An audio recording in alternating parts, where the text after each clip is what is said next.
इमरान खान की तारीख पर तारीख, मगर असम्बलियां कायम दायम। वज़ीर खजाना इसाक डार का एक बार फिर मीसाक़ मईशत पर जोर। हुकूमत मुश्किल में, अहम इत्तेहादी ने हुकूमत से अलग होने का इंदिया दे दिया। पूछेंगे रहनुमा तहरीक इंसाफ सेनेटर ओन अब्बास पब्बी से, रहनुमा पीपल्स पार्टी ताज हैदर से और सीनियर सहाफी मुनीब फारूक से।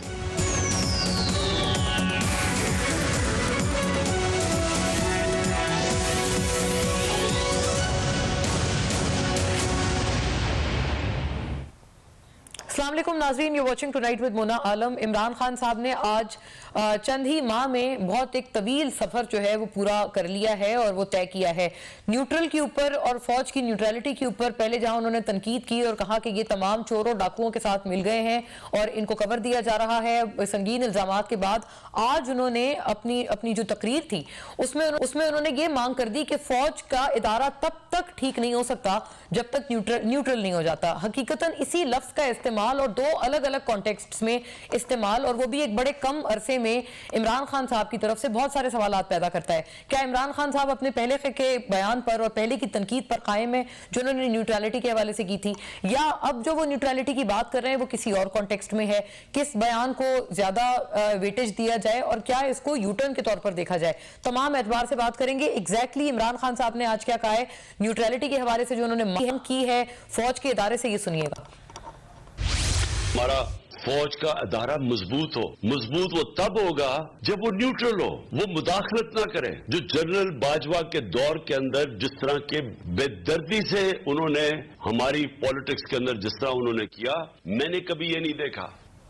जी नाजरीन, इसको हम लोग इसी तरह से कोरिलेट करते हैं क्योंकि अब से बिल्कुल कुछ माह पहले इमरान खान साहब के आउस्टर से पहले और नो कॉन्फिडेंस मोशन के कामयाब होने से पहले इमरान खान साहब न्यूट्रलिटी के हवाले से क्या कहते थे, वो भी मुलाहिजा कीजिएगा। जानवर न्यूट्रल होता है, जानवर में अच्छे बुरे की तमीज नहीं होती। न्यूट्रल जानवर है और जानवर न्यूट्रल है। अब इस बयान को किस नजर से देखा जाए, आज ये सबसे जरूरी बहस हमारे लिए होनी चाहिए। और क्या लाए अमल में भी कोई फर्क आएगा इमरान खान साहब के? क्या वो मज़ाहमत से या मफामत की जानिब अब नजर आते हैं जाते हुए?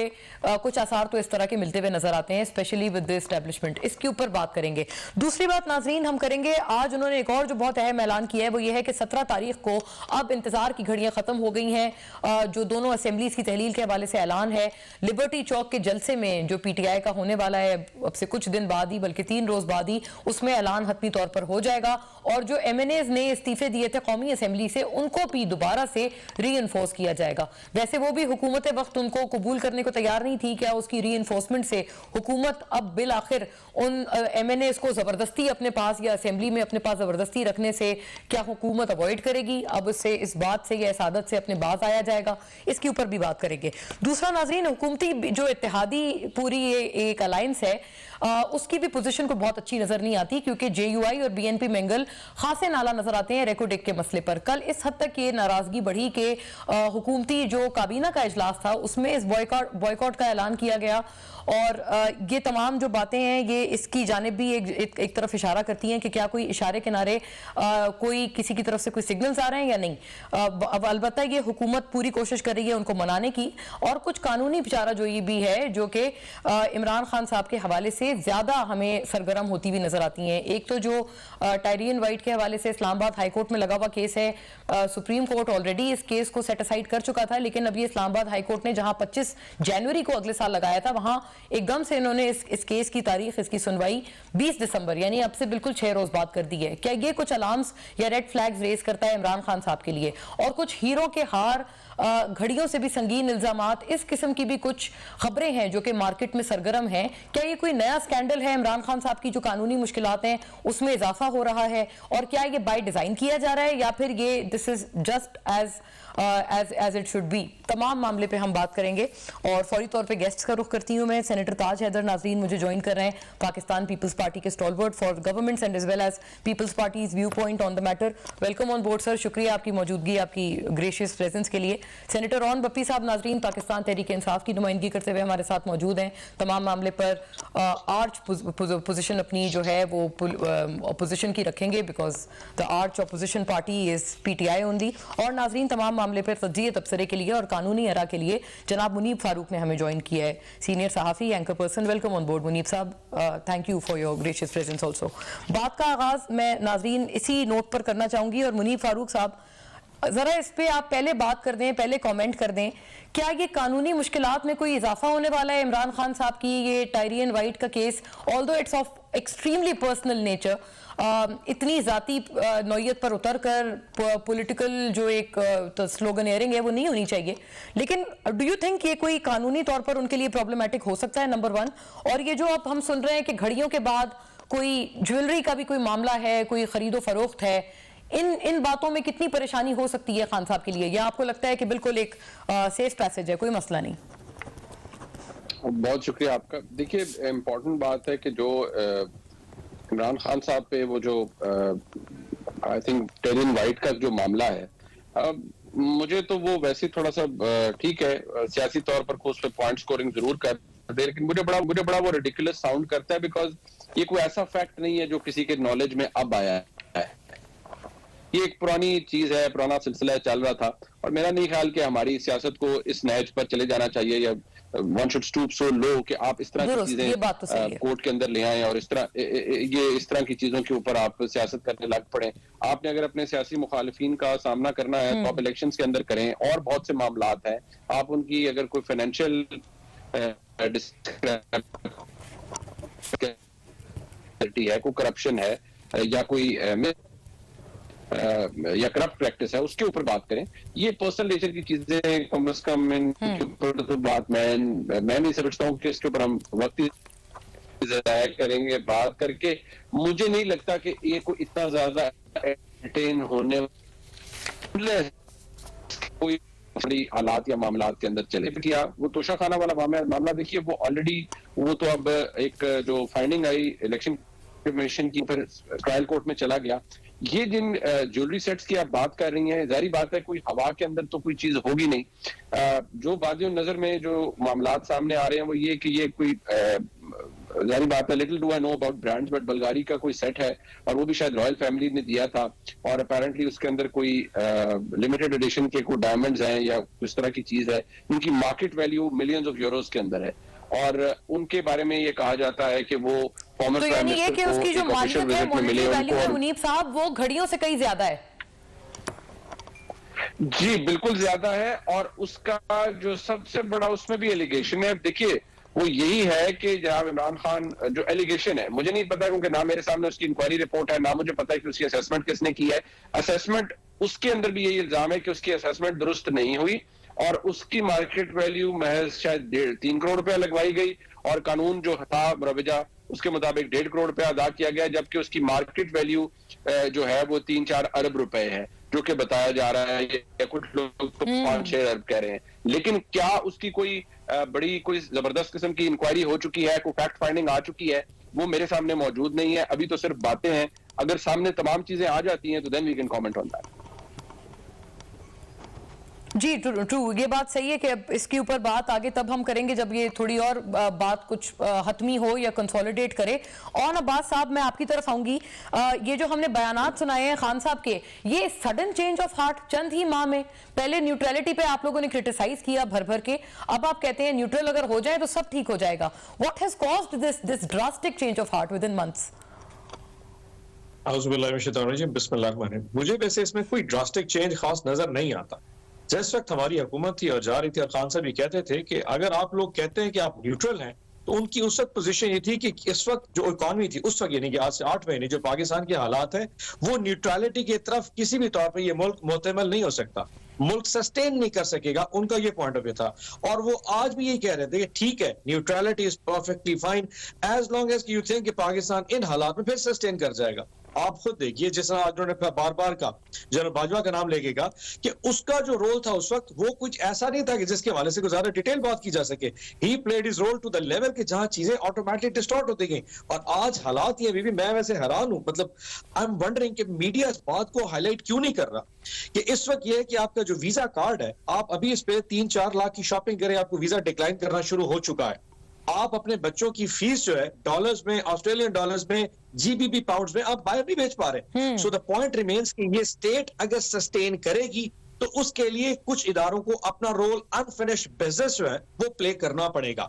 Unfinished business, the things which one person started, जो कि खत्म नहीं हुआ और आज मुल्क यहाँ पे आ गया। अच्छा, अनफिनिश्ड बिजनेस क्या है ऑन साहब? ये तो आप सही कह रहे हैं, मईशत की हालत जार पे हम तमाम परेशान हैं, हम उसकी बात भी करते हैं। हाँ, unfinished business is what they started, What he started. In fact, वो एक शख्स का था जिसका पूरी के पूरे, देखिए याद रखिएगा, हमने कभी भी फौज के ऊपर या इदारों पे तनकीद कभी नहीं की थी। इट वॉज प्योरली क्योंकि उस वक्त वो बैठा था तो बात इस तरह से होती थी, otherwise it was one farmer army chief के हवाले से बात कर रहे हैं, उनका अनफिनिश्ड बिजनेस। ये बात नहीं कर, ये जो अनफिनिश्ड बिजनेस है थोड़ा क्लियर कर लो। इन्होंने जो उस वक्त इस आपने जो काम शुरू किया था, ये जो लोग आके बैठ गए हैं जिनका टोटल कॉन्सेप्ट जो है, जो नैरेटिव है, वो अपनी मैलाफाइडी जो इंटेंशंस है वो अपनी जात के घूम फिरती हैं। मैं अपने करप्शन के केस खत्म कर लूं, सलमान वापस आ जाए, मरियम बीबी वापस बाहर चली जाए, हमजा बाहर चला जाए, शहबाज शरीफ के केस खत्म हो जाए, नवाज शरीफ वापस आ जाए, आज फरियाल तारपुर जो है ना उनको माफ कर दिया। मतलब हैरानी के इश्यूज देखें कि पाकिस्तान में वो कुछ हो रहा है जो सोच नहीं सकता था, यानी कि पाकिस्तान पैसे को तरह रहा है और हमने 1100 अरब की करप्शन माफ कर दी है। So this is unfinished business and it whole finishes on one thing, that is election.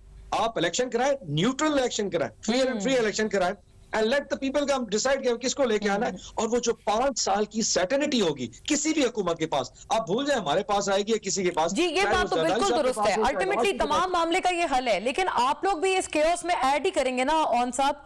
इसका एक मुख्तसरन जुमला फरमा दें, फिर मैं ताज साहब की तरफ बात आगे बढ़ाऊं कि अगर आप असेंबली तहलील कर दें, फिर असेंबली गिर जाए, अभी इतनी मुश्किल से कोई चले असेंबली जिसकी भी है, पंजाब गवर्नमेंट तो 6 मंथ्स तक, 6 माह तक एक कुछ समझ नहीं आ रहा था, it was held in abeyance, उसकी तो कोई पोजीशन ही नहीं थी पंजाब असेंबली की। अब जाके कोई पोजीशन कंसोलिडेट हुई है, आप अपनी गवर्नमेंट गिराना चाहते हैं। आप देखें ये जो केओस है ना, ये हमारी सोच से ज्यादा बड़ा है। फेडरल में एक गवर्नमेंट है जिसमें 11 लोग हैं और आपने कल देखा जैसे बजीजो ग्रुप ने और मेंगल ग्रुप या मेंगल ग्रुप ने और जमात इस्लाम ने रेकोटेक के ऊपर अपना स्टांस लिया। अब 11 जमातें जिनका एक मैनिफेस्टो नहीं है कि मुल्क की सिमत किस तरफ लेके जानी। इसी तरह पंजाब और केपी में हम बैठे हैं, परसों हमारे सीएम दोनों जो है बैठे बात कर रहे थे कि जी इस वक्त गवर्नमेंट ऑफ जो फेडरल गवर्नमेंट है वो 180 अरब रुपया पंजाब गवर्नमेंट का रोक के बैठ गई है। अच्छा, पंजाब गवर्नमेंट को पेमेंट करनी है केपी गवर्नमेंट ने, उन्होंने 20 अरब पे करना ताकि गंदम आना शुरू हो जाए, वहां गंदम का बहरान शुरू हो गया। तो हर क्योंकि एक पॉलिटिकल जमात कहीं ना कहीं रूल कर रही है जिसकी वजह से वो जो कंसेंसस बिल्ट होना एक फेडरेशन का, सही, सही, ये बात दुरुस्त है, लेकिन जमहूरियत का हुस्न तो यही है ना। मैं सेनेटर ताज हैदर की तरफ ये बात ले जाऊं, sir you are such a stalwart और आप जाहिर है सियासत में आपका बहुत वसी तरीन तजुर्बा है। जमहूरियत का हुस्न इफ आई रिकॉल यही नहीं है कि आप तमाम अलग अलग आइडियोलॉजीज के होने के बावजूद भी आप एक सर्टेन पॉइंट ऑफ एजेंडा पे कंसेंसस करें। आपकी गवर्नमेंट सर, अगर आप लोग आए थे और आपको पता था कि आप 13 जमातें हैं, ऑन साहब ने कहा 11, 13 कुछ, मतलब जितनी भी आप हैं तमाम, तो ये तमाम ग्रुप्स मिलकर कोई कंसेंसस होगा और खुश असलूबी से आगे बढ़ेंगे। लेकिन अभी हम देख रहे हैं कि all is not well in the heavens. 2 आपके इत्तेहादी संगीन सख्त नाराज हैं और ये बात भी जो आपके ओपोनेंट्स हैं वो बार बार करती हैं कि मईशत का इस वक्त जो हालत जार है मईशत की, उसकी भी वजह यही है कि आप तमाम अलग अलग सोचों के और आइडियोलॉजीज के हामिल हैं। तो ये कंपनी कैसे चलेगी और कब तक चलेगी बगैर इलेक्शन के? देखिए, ये जो है 2 अलग अलग चीज़ें हैं। जो JUI के और अख्तर मेंगल साहब के एतराज़ात हैं उनमें काफ़ी वज़न है और उस पर जो है वो बात की जा रही है। और हमारी पार्टी में भी कुछ सीनियर लोग ये समझते हैं कि 18वीं तरमीम ने जो हुकूक सूबों को दिए थे उनको के साथ छेड़छाड़ नहीं करनी चाहिए। प्राइम मिनिस्टर साहब ने कहा है कि वो इस कानून के लिए एक तरमीम ला रहे हैं और हम देखते हैं कि वो तरमीम क्या है और किस तरीके से आएगी और क्या। लेकिन ये कि ये अफ़हाम व तफ़हीम से बाहमी मशवरे से जो कि जारी हैं इस मसले को हल किया जा सकता है। दूसरी चीज़ इकोनॉमी की है, और इकोनॉमी में मैं ये समझता हूँ और हमारी पार्टी भी कि हमें, और बिलावल साहब ने गवर्नमेंट बनने के 3-4 दिन के अंदर अंदर कहा था कि हमें रीनेगोशिएट करना चाहिए IMF से, और रीनेगोशिएट करके कंसेशंस लेनी चाहिए, क्योंकि हमारी मईशत इस हद तक तबाह हो चुकी थी कि हम IMF की कंडीशनलिटीज़ को मीट नहीं कर सकते थे। तो हमें सीधी बात कहनी चाहिए थी कि साहब हम, और यही एडवाइस की गई थी कि जनाब हम इस वक्त इस पोजीशन में नहीं हैं कि ये कंडीशनलिटीज़ पूरी कर सकें, आप एक वक्फा दीजिए 2-3 साल का, ताकि हम मईशत को ऊपर लाके, और आपके कर्जे जो हैं, और ये चीज़ बिलावल साहब ने हुकूमत बनने के 3-4 दिन के अंदर कही थी कि the agreement with IMF should be renegotiated, but that has clearly not happened. Taj साहब, ये क्या बिलावल साहब की जो तजवीज थी, क्या वो मानी नहीं गई? फिर ये क्या सबब बना इस बात का कि हम उसी एग्रीमेंट पर चल रहे हैं, और अब फाइनेंस मिनिस्टर ने ये तक कहा है कि 40-50 रुपए इजाफी हमने लेवी की मद में आयद करने हैं पेट्रोलियम प्रोडक्ट्स में, और इसके अलावा कोई चारा नहीं है। नहीं, मेरे ख्याल से ये जो है मोहतरम फाइनेंस मिनिस्टर अगर उसी पॉलिसी पे चल रहे हैं जिस पे तहरीक इंसाफ चल रही है, तो चलती रही इतने दिन, तो मेरे ख्याल से ये कोई दानिशमंदी की बात नहीं होगी। हमें जो हमारा गैप है वो प्रोडक्शन और कंजम्पशन के अंदर है। मुल्क की प्रोडक्शन को बढ़ाने के लिए हमें मुस्बत इक़दाम करने होंगे, और बिल्कुल वॉर फिटिंग्स पे मैं फिर दर्ज करूँगा, प्रोडक्शन हमें बढ़ानी है। हमारा एग्रीकल्चर को बहुत बड़ा धचका पहुँचा है इन बारिशों की वजह से। कपास जो है वो हमारी तबाह हुई है, और कपास की तबाही की वजह से मुझे लगता है कि $6-7 बिलियन की कपास हमें सिर्फ अपनी इंडस्ट्री को चलाने में सही राइट। ताज साहब, आपका तो कमेंट बहुत ही इंटरेस्टिंग था, और मुझे मिफ्ता इस्माइल की जो आर्टिकल था डॉन में, उससे भी मुझे कुछ मुशाबियत नजर आई। उन्होंने भी यही कहा था कि हम PTI को कब तक ब्लेम करते रहेंगे अगर हमारी उनकी अपनी पॉलिसीज भी उनसे ही मिलती जुलती होंगी। आपने भी यही बात फरमाई है regarding present finance policies. After a break इस बड़े जरूरी स्टेटमेंट पे भी रोशनी डालेंगे।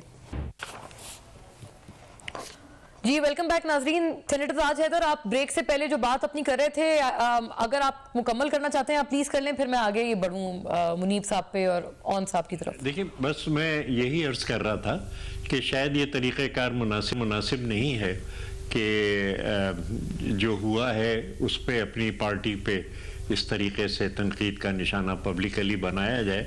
उनको एक मौका मिला था और उनको ये मशवरा भी दिया गया था कि जनाब इसको रीनेगोशिएट किया जाए, और जो भी हमारी सूरत हाल है अगर हम नहीं अदायगी कर सकते तो फिर हम नहीं अदायगी कर सकते, और उसके लिए मोहलत ली जाए कि हम अपनी इकोनॉमी को बढ़ा के, प्रोडक्शन को बढ़ा के हम ये ताज साहब, आप मिफ्ता साहब के हवाले से आप फरमा रहे हैं कि उनको नहीं चाहिए, ये नामुनासिब है कि वो अपनी पार्टी पे तनकीद कर रहे हैं जबकि उनको मौका मिला था। मेरे ख्याल से बहुत नाम, देखिए पार्टीज के अंदर काफी मुख्तलिफ नुक्ते नजर होते हैं।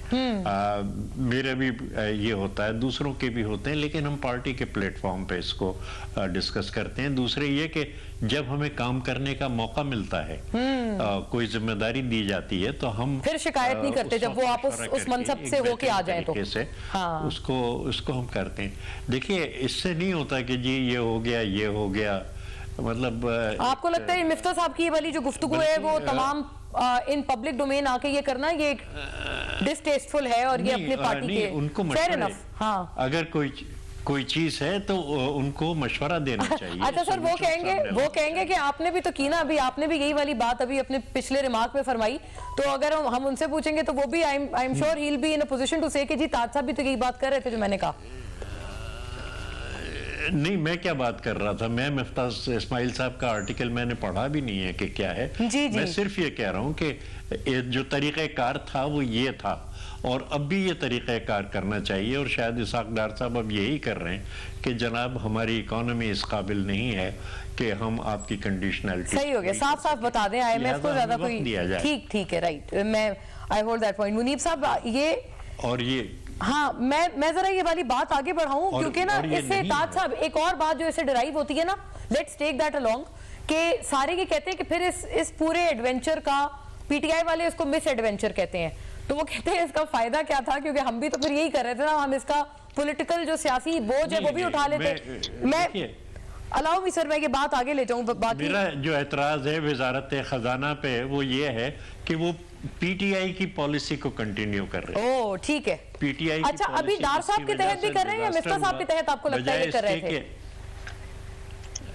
दोनों के, मिफ्ता साहब हैं, फिर इसाक डार साहब सोच रहे थे कि हम इसको ठीक कर लेंगे। मैं समझता हूं कि मुल्क की प्रोडक्शन बढ़ाए बगैर और मुल्क की जो एग्रीकल्चर प्रोडक्शन, सही, फेयर इनफ सर, बिल्कुल, योर पॉइंट मेड, बगैर इनको नहीं किया जा सकता। और आईएमएफ से अब इसाक डार साहब कह रहे हैं कि जनाब हम उनके बगैर भी कर लेंगे, तो आईएमएफ से बात की जाए कि जनाब आप ये हमारे जितने भी खाते हैं आपके सामने और हमें कोई रियायत दी जाए, हमारे ऊपर मजीद बोझ ना डाला जाए। फिर ठीक है, हम नहीं दे सकते। मैं ये बात आगे ले जा रही हूँ, मुझे इजाजत दीजिएगा ताज साहब, मैं लौटती हूँ आपके इसी नुक्ते नजर पे। मुनीब साहब आप ये फरमाइएगा, अभी NRO2 की, जी मैं भी वापस आती हूँ ताज साहब, जाहिर है दूसरे में इसमें व्यूज शामिल करूँ, फिर जरा ब्रॉड करते हैं इस गुफ्तगू को। और मुनीब साहब, ये जो NRO2 की बात कर रहे हैं ना, ऑपोजिशन और पीटीआई इन पर्टिकुलर, ऑब्वियसली फरूख हबीब साहब का ट्वीट दिखाइएगा।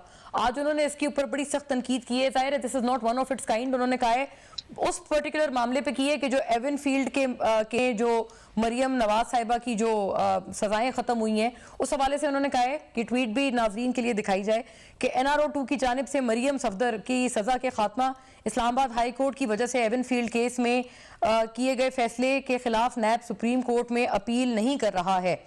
और वही तारीख दोहराई जा रही है जैसे हुदैबिया मिल्स केस में सजा खात्मे पर नैब ने शरीफ फैमिली के खिलाफ सुप्रीम कोर्ट में अपील दायर नहीं की थी। मुनीब साहब, ये एक के बाद एक ये जो केसेस में रिलीफ मिल रहा है, ये जेन्युइन रिलीफ है या ये दरअसल NRO2 है? कुछ इसकी नजर आते हैं यहाँ पे आसार? देखिए, मसला ये है कि मुझे फरूख हबीब साहब अच्छे पढ़े लिखे आदमी हैं, लेकिन पता नहीं क्यों मुझे अभी तक यकीन है कि शायद उनको ये भी पता नहीं होगा कि जो फैसला है इस्लामाबाद हाई कोर्ट का मरियम नवाज शरीफ साहिबा का एक्विटल का, उसके टोटल सफात कितने हैं, उसमें ऑपरेटिव पार्ट क्या है, उसमें दोनों साइड्स के आर्गुमेंट्स क्या थे। अगर हम पढ़ लिख कर थोड़ी सी गुफ्तगू करें और तो फिर हमें पता चलेगा कि क्या उस फैसले के अंदर आपको बाकायदा तौर पर किसी को अनयूजुअल रिलीफ देने का तस्वुर मिलता है। होते हैं ऐसे फैसले, और होते हैं ऐसे फैसले में जिसमें लोगों को जानबूझकर प्रोसिक्यूट किया जाता है, सजाएं दी जाती हैं, तुक नहीं बनता लेकिन किया जाता है। इसी तरह ऐसे भी फैसले होते हैं जिनके अंदर जानबूझकर अंदर रिलीफ बनता नहीं है। देखिए, ये बाजवा साहब से जो रोमांस का खत्म होना पाकिस्तान तहरीक इंसाफ का, ये तो खैर आपकी बात है ना। गुजारिश ये है कि जब ये अपील फाइल की गई थी ना कन्विक्शन के खिलाफ, आई बिलीव इट वाज 2018, उस वक्त इस्लामाबाद हाई कोर्ट के चीफ जस्टिस थे जनाब जस्टिस अतर मिनल्ला साहब। अगर हमारे जो दोस्त हैं वो थोड़ी सी रिसर्च करें और वो जो पहला सेंटेंस सस्पेंड हुआ था उसका ऑपरेटिव पार्ट पढ़ें, उसको पढ़ने के बाद आपको अंदाजा हो जाएगा। उस वक्त तो कुछ नहीं था ना, उस वक्त तो जनाब बाजवा साहब भी अपने जोरों शोर पर थे। उसके बाद एक एक्सटेंशन वो थी जो तहरीक इंसाफ की हुकूमत ने उन्हें दी। उस वक्त मेरे ख्याल में जनाब जनरल फैज हमीद साहब भी DG ISI बन चुके थे। तो उस वक्त अतर मिनल्ला साहब का जो सजाएं सस्पेंड करने का फैसला था, उसके अंदर लिखा गया था कि हम ये सजाएं सस्पेंड करते हैं क्योंकि one of the factors is बादियों नजर में कि जो मटेरियल हमारे सामने in the shape of the judgement जो कि ट्रायल कोर्ट ने दी थी, जो हमारे सामने रखा गया है, that is full of errors. उसके अंदर बेशुमार कानूनी सुकम है और बेशुमार प्रॉब्लम्स हैं। अब देखिए, मुझे नहीं पता कि मैं तो I will be the last person being the student of law कि मैं कहूं जी किसी को गलत फैसले के तहत सजा हो, किसी को गलत फैसले के तहत कोई रिलीफ मिले, लेकिन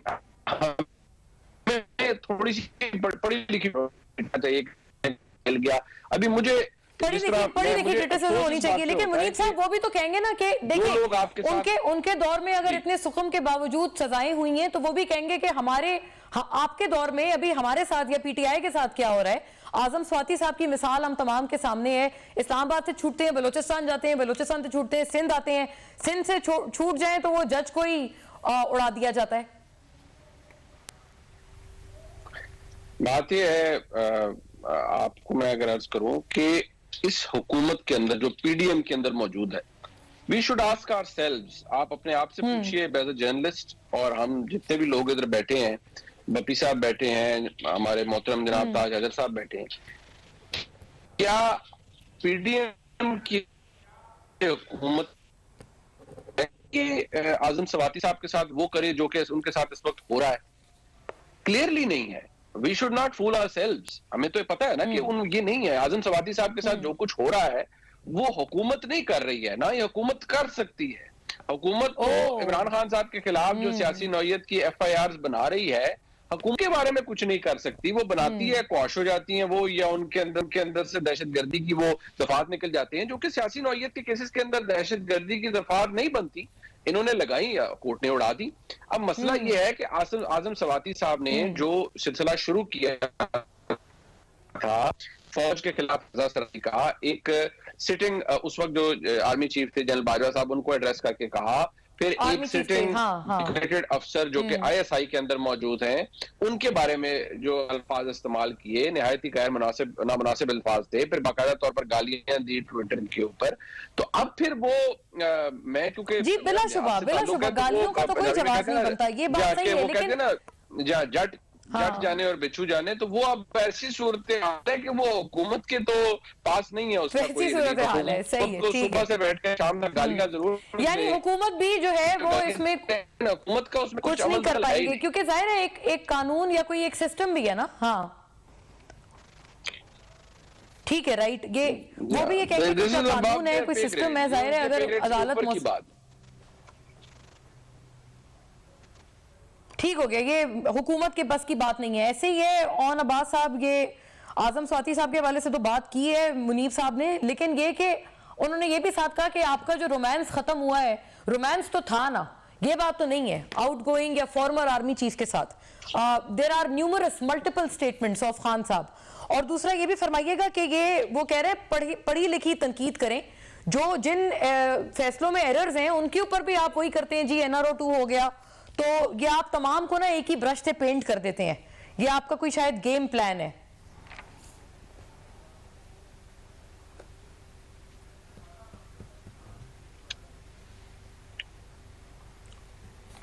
ऑन साहब को आई थिंक मैंने रिकनेक्ट करना है, उनकी आवाज मुझ तक नहीं पहुंच रही है। राइट, ऑन साहब को रिकनेक्ट करते हैं इस बात पे। ये ताज साहब ये बात ना वैसे ओके जी जी हाँ ऑन साहब, हाँ जी जी प्लीज गो अहेड। रोमांस वाली बात ठीक नहीं है। याद रखिएगा कोई भी हारे हुए घोड़ों के ऊपर बैट कोई नहीं करता था। We were probably the winning horses in those time। लेकिन ये जो हबीब वाली जो बात आपने की है, मुनीब साहब ने फरमाया, मैं उससे थोड़ा सा ना आपको बैलेंस क्रिएट कर देता हूँ। जी जी NRO 2 क्या हो सकता है? आप ये देखिए पिछले 7 महीने का टोटल ट्रैक रिकॉर्ड उठा लें। एक ये जो मरियम नवाज शरीफ साहिबा का केस है, इसको साइड पे रख दें। आप इससे पीछे सीक्वेंस उठाएं। हमजा शहबाज शरीफ को माफ किया गया, केसेस गलत थी, बात की बात है। शहबाज शरीफ को माफ किया गया, फर्द जुर्म आयद हो चुकी थी, उसको माफ कर दिया गया। नवाज शरीफ के इस वक्त जो पासपोर्ट के हवाले से जो है वो NOC जारी कर दिया गया, जिसको पासपोर्ट इशू कर देते हैं।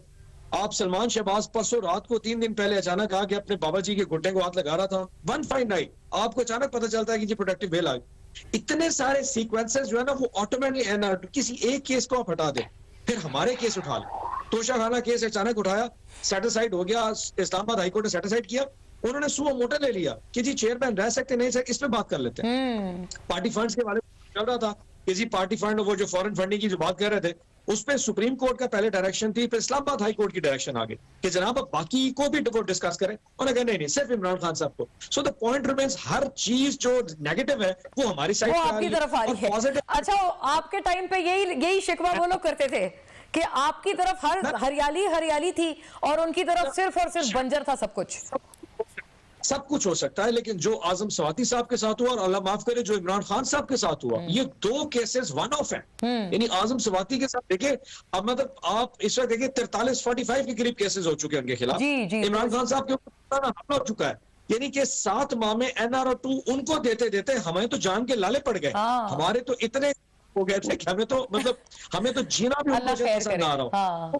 क्योंकि शक ये भी थी कि खान कहीं नजर ना आए, और आजम स्वाति जैसे बंदा जो एक ट्वीट कर बैठा, उस ट्वीट की सजा किस हद तक दी जा सकती है। लेकिन गालम गलौज भी थी ना ऑन साहब, पहले वाला मामला तो चले, फिर किसी तरह से वो हो गया था खत्म, फिर उसके बाद एक नई ट्वीट की थी आजम स्वाति साहब ने जिसमें बाकायदा गालियां थी।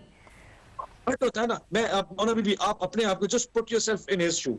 अल्लाह ना करे जो वकुआ उनके साथ हुआ है या मेरे साथ हुआ था, या वो जो वीडियो वाला मामला है मेरे साथ या हम किसी में से के साथ हुआ था, तो शायद जितना पता हर्ट होता है उसमें कुछ भी कहा जा सकता है। हाँ, आपकी और मैं साहब एक नॉर्मल आदमी है, हम इस वक्त नॉर्मल स्टेट में अच्छी गुफ्तगू करेंगे। जिसके साथ हुआ है वो कितना घायल है और वो कैसे हाँ, नहीं, मैं हाजिर हूँ, कभी भी कोई भी इंसान जिसके ऊपर कोई जो प्रेशराइज हो या अपने आप को विक्टिमाइज फील कर रहा हो, I am always happy to put my self in their shoes. ये बिल्कुल आपकी बात सही है कि आप कह रहे हैं कि वो ग्रीवेंस, उनकी वो ग्रीव थे, उनकी वो बात, उनके दिल में जो तकलीफ थी वो बहुत सीरियस नौयत की थी, उस वजह से शायद उन्होंने कह दिया होगा मे बी। तो कोई एक अपॉलॉजी हो जाती ऑन साहब, कोई चीज हो जाती, जाने दें, बात खत्म करें, वो चीज भी कोई नहीं फिर सुनी ना हमने। Let's put it this way, जब पहला वाकया हुआ उन्होंने कहा जी मेरे घर FIA उठा लिया, चले जी बात ली। दूसरा वाकया हुआ, उन्होंने कहा जी मेरी वीडियो मेरी बेगम को भेजी गई, दूसरा वाकया हो गया। तीसरा वाकया, अब ये दो वाकया, एक बंदा आके रिएक्ट करता है, जस्ट रिमेंबर कि he is not normal state of mind में नहीं है। आपने उसको इस नेज पे खड़ा कर दिया, ना वो माफी मंगवा सकता है, ना वो ऑनर में चला गया। ऑनर किलिंग से कॉन्सेप्ट होता है, उसमें बंदा ये नहीं सोचता कि मैं इसको जब मारूंगा तो उसके बाद मुझे फांसी लगेगी। नहीं, अल्लाह ना करे। ये ऑन साहब, ये वाली स्टेटमेंट ना हमारा बड़ा जाहिर है, ये इस बात पे थोड़ा ये प्लीज अपना रिस्ट्रेंट जरूर फरमाइएगा, क्योंकि इमरान खान साहब भी कहते थे कि अगर मेरे साथ हुआ होता तो मैं तो खुदकुश हो जाता, मतलब ये बात उन्होंने कही, सुसाइडल हो जाता। ये तो किसी भी सूरत में किसी भी बात का जवाब या जवाब नहीं हो सकता। आफ्टर अ ब्रेक नाजरीन इस पे भी बात करेंगे। वेलकम बैक नाजरीन। सेनेटर ताज हैदर, ये मामला आपकी तरफ लाती हूँ सर। आपने अपने पिछले रिमार्क में बड़ा कैटेगोरिकली ये क्लियर होके कहा कि इकोनॉमिक मैनेजमेंट वैसी नहीं है जैसे कि पीपल्स पार्टी ने कहा था कि IMF से जाकर जिस तर्ज पर बात हमें करनी चाहिए थी और जो रिलीफ हमें लेना चाहिए था। आपने बड़ा फेयर एंड स्क्वायर ये बात की है ये कि पीपल्स पार्टी की ये वाली सोच नहीं थी, लेकिन ये जो ऑन साहब ने की ना बात, वो ये कह रहे हैं कि एक्चुअली आप लोग जो आए थे उसका पर्पस यही था। उन्होंने अभी तमाम की रिहाइयों के ऊपर एक के बाद एक NRO 2 उन्होंने सवालात उठाए, फरियाल तालपुर साहिबा की रिहाई के हवाले से भी उन्होंने वही सवाल उठाया, और दूसरा यही बात शफकत महमूद साहब ने भी आज की है, कुछ इससे ही मिलती जुलती। ये सुनिएगा एग्जैक्टली उन्होंने क्या कहा, इसका जवाब फरमाइएगा प्लीज। सारे के सारे एक ही चीज में मशगूल हैं कि अपने केसेस खत्म कराएं। शहबाज शरीफ क्या, जाना सनाउल्लाह क्या, बाकी जितने भी हैं, ख्वाजा आसिफ, साद रफीक, ये एक ही काम में लगे हुए हैं। और इनको जो प्रॉब्लम है कि ये इलेक्शन क्यों नहीं कराना चाहता, क्योंकि अभी जब तक इनके केसेस मुकम्मल तौर पे ख़त्म नहीं हो जाते उस वक्त तक ये इस चीज़ पे आगे। जी जनाब ताज हैदर, ये केसेस दरअसल खत्म कराना ये एक्चुअली पर्पस था। पहले रोज से PTI ये कह रहे हैं, और जो एक के बाद एक केसेस खत्म हो रहे हैं, अभी ऑन साहब की आपने बात सुनी, वो कहते हैं ये इसी बात की गवाही है। और आजम स्वाति साहब को दूसरी तरफ आप विक्टिमाइज कर रहे हैं, दो he is not in a normal state of mind जिस चीज से वो गुजरे हैं। देखिए, ये हमारे साथ होता रहा है, सबको पता है कि हमारे लीडरों के साथ क्या क्या होता रहा, और ख़ुसूसन प्रेसिडेंट आसिफ जरदारी साहब के साथ, जिन्होंने के तवील कैद बर्दाश्त की और पाकिस्तान की तकरीबन आधी जेलों के अंदर उनको रखा गया। तो ये हम इस मसले को समझते हैं। साथ ही साथ मैं कभी ये नहीं कहूँगा कि अगर कोई मेंबर पार्लियामेंट, कोई मुंतखब नुमाइंदा कोई जुर्म करे तो उसके ऊपर कानूनी के तहत कार्रवाई ना हो। लेकिन ये जो मामला है कि मेंबरों को उठा लिया जाता है और उनको प्रोड्यूस नहीं किया जाता पार्लियामेंट के अंदर, ये न सिर्फ उस मेंबर के खिलाफ ज्यादती है बल्कि जिस हल्के इंतखाब से वो आया है उसके साथ भी ज्यादती है, पूरे हल्के के साथ। और सर दिलचस्प बात ये, आजम स्वाति साहब भी इस वक्त सिंध में हैं और अली वजीर साहब भी जो भुगत रहे हैं वो भी सिंध में है। मुझे जरा सा जी हुकुम क्योंकि अच्छा, अब सेनेटर रजा रब्बानी ने एक बिल दिया है जिसके तहत प्रोडक्शन जो है वो ऑटोमेटिक है, यानी ये चेयरमैन स्पीकर का या कमेटी स्टैंडिंग कमेटी के चेयरमैन का डिस्क्रिप्शन नहीं है, और ये अखबार में भी आया था। जी, तो ये बिल उन्होंने दिया। वो बिल जो है पार्लियामेंट्री अफेयर्स की स्टैंडिंग कमेटी में आया, जिसकी सरबराही मैं कर रहा हूँ, और हमने एक मुत्तफ़िका जो है वो ड्राफ्ट मंजूर करके, और अगर सेनेटर साहब ने देखा हो अभी जो एजेंडा आया है, तो कल के एजेंडे पे नंबर 1 पे ये बिल है कि जिसके अंदर इजलास के दौरान जो प्रोडक्शन है वो ऑटोमेटिक होगी। हमारे खिलाफ ये हुआ है, इसलिए हम जानते हैं बड़ी अच्छी तरह से, और हम इस सिलसिले को ख़त्म करना चाहते हैं। तो और ये हमने सेक्रेटेरिएट ने भी मेहरबानी करके इसको आइटम नंबर 1 पे रखा है, क्योंकि वो सेनेट के अंदर हंगामा हो जाता है, ये हो जाता है, एडजर्न करके चले जाते हैं इजलास। तो बस ये मैं गुजारिश ही कर सकता हूँ कि कम से कम इस बिल को कि जो, और इस रिपोर्ट को कि जो हमने बनाई है, और सेनेटर एसएम जफर साहब हमारे साथ थे, सेनेटर जफर साहब एक कमेटी के अंदर, और उनकी भी काफी इनपुट रही। तो एक मुत्तफ़िका ये है, और रिपोर्ट जो है वो पेश करने की अगर इजाज़त देंगे तो मैं पेश कर दूंगा उस रिपोर्ट को, और उसके आगे कानून साजी भी हो जाएगी। लेकिन अगर ऐसे ही चलना है तो फिर यानी ये इसको तो यानी कि ये कि आप इस बात के बिल्कुल अगेंस्ट ऑल दिस पॉइंट कि ये जो आप ये तमाम ये लोग कहते हैं कि ये हुकूमत, और मुनीब साहब ने तो वैसे कहा कि ये इन लोगों का हुकूमत का कसूर नहीं है, जिनके साथ प्रॉब्लम हुई है आजम स्वाति साहब दरअसल वही भुगत रहे हैं। तो लेकिन फिर भी आपकी ये एक एक्सप्रेशन ऑफ सॉलिडारिटी ही है ना कि अगर आप उसमें अपनी तरफ से कुछ बेहतरी लाना चाहते हैं। Mona, law can not be person specific नहीं हो सकता। बहुत दुरुस्त। लॉ जो है स्वाति साहब के लिए या जरदारी साहब के लिए या ताजदर के लिए नहीं होता, बहुत सही बात है। बल्कि एक प्रैक्टिस जो जारी थी उसके लिए एक कानून जो है वो सेनेटर रजा रब्बानी साहब ने वो ड्राफ्ट